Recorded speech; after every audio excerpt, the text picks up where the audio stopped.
பூசல நாயனார்னு ஒருத்தர். ம். அவரோட கதையை காது கொடுத்து கேளுங்க. ம். அவர் ஆண்டி பட்டசாதம் காலையில் கோவிலில் கொடுக்குற பட்டசாதத்தை தான் நம்பி ம். கொலை பண்ண தின்னுருக்கார். ம். அவருக்கு ஜீவிதமே அதுதான். ம். ஆனால் அவர் ரொம்ப பெருசாக நினைச்சார். என்ன பெருசாக நினைச்சாரு? ம். இறைவனுக்கு பெரிய ஆகம விதிப்படி பெரிய கோவில் அமைச்சார், உள்ளத்தில் அமைத்தார். ம்.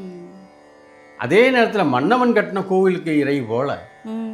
கனவுல வந்து சொல்லிச்சு, அப்பா பூசல நாயனார் ஒரு கோவில் கட்டியிருக்கான், இந்த நல்ல முகூர்த்தத்தில் அவங்க அதுக்கு தான் போவேன், உனதுக்கு வரமாட்டேன்.